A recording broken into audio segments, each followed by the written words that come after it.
Seni gördükçe titriyor yar yüreğim.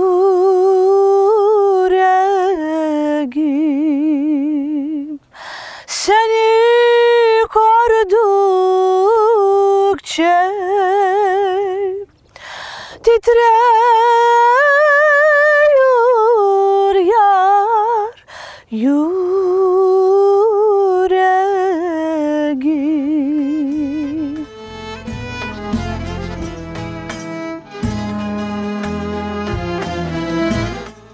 Я родилась в городе Харасу-Базар, в этом прекрасном, живописном, чудесном месте. И мне кажется, что у каждого человека есть какое-то свое место, место притяжения, куда тебе хочется возвращаться. Люблю Крым за самобытность, за уникальность и за то, что мы здесь все есть. Уезжаю куда-то за пределы Крыма всегда. С самого детства я чувствовала такое странное чувство тревоги, что нет, я, допустим, не защищена, и моя душа немножечко не на месте. Мне здесь спокойно и хорошо.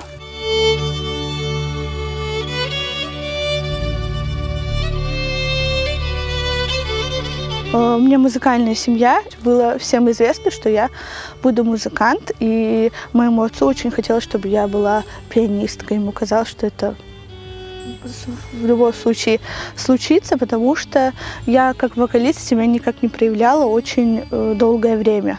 Тогда был альбом у группы Харасу, где был солистом мой отец. И у них была такая красивая песня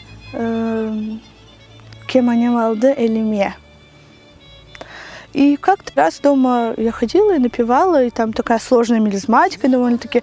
И мой отец попросил: «Хузым, пожалуйста, спой еще раз этот момент. Давай мы еще раз послушаем».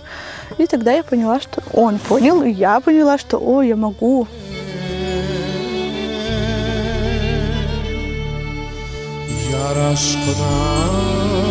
Мой такой серьезный опыт, что касаемо сцены, это было участие в конкурсе «Татлы Сес». Тогда проходили кастинги в разных городах Крыма. Пела тяжелую песню в тот момент. Мы так рискнули. С отцом решили рискнуть. Ему хотелось показать, что есть у меня вот это самое что-то особенное, народное. Вот. И тогда впервые я вышла на такую большую масштабную сцену.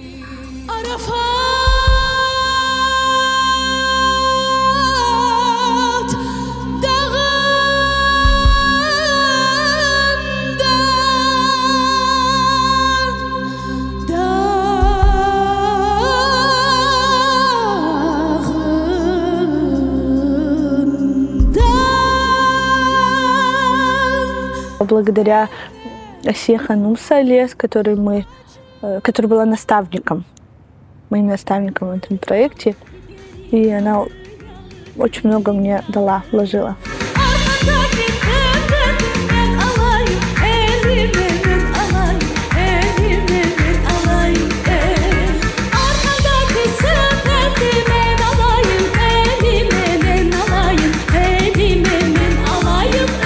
Поступила в Крымский инженерно-педагогический университет имени Физия Кубова. Закончила факультет искусств и стала педагогом академического вокала. Это моя миссия. Вот такие у меня внутри чувства, что я всегда связываю это с чем-то очень духовным. Вот есть то, что Всевышний дает человеку талант не просто так. Важны звуки, важно то, что я слышу. И мне кажется, что благодаря тому, что сегодня я пою, и у меня есть возможность выступать на сцене, познавая музыку и пение, я могу обширно видеть этот мир по-другому.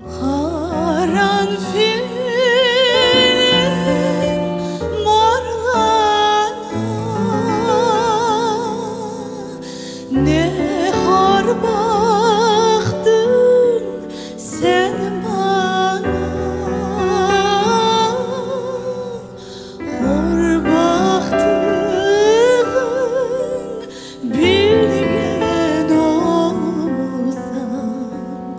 Любовь к крымско-татарской народной музыке? Наверное, потому что с самого детства очень важно то, что в ребенка вкладываешь, да? Что ему рассказываешь, как ты его воспитываешь. Также мы говорим про крымско-татарскую народную музыку. Тоже считаю, что должно быть в крови эти чувства.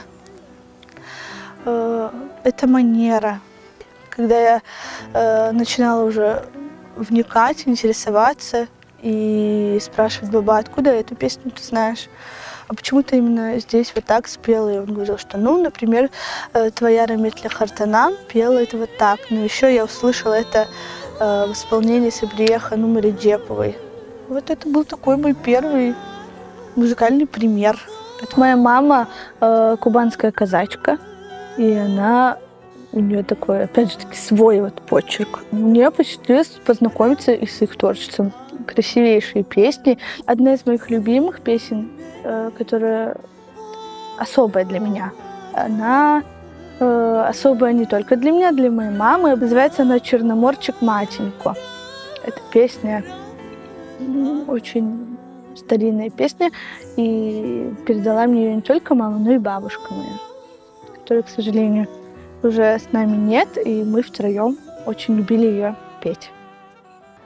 Черноморчик матенько, Черноморчик, вивив мене босую на морозець.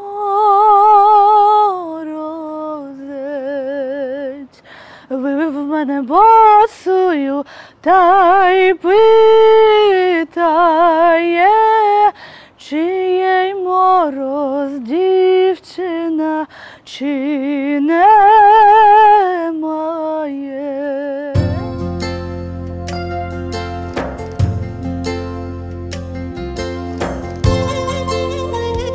Чем я горда? Тем, что у меня есть своя особенность. Что я смогла сохранить то, что мне дал мой отец, то, что дала мне моя любимая мама. Крымско-татарская музыка всегда у меня в душе. Хочется, чтобы она процветала, хочется, чтобы она жила и была слышима для всех, для очень многих людей. Это для меня важно. Круто, что есть не только крымско-татарская народная музыка, а и крымско-татарская современная музыка. Это уже невозможно не хвалить, невозможно не любить. И у нас есть очень крутые исполнители, которые каждый раз нас радуют новыми хитами. И очень приятно смотреть за тем, что это что-то другое. Меня вдохновляют талантливые люди. Меня вдохновляют влюбленные люди. Это очень важно. Меня вдохновляет то, что меня окружает вокруг. Это моя родина, то, где я родилась.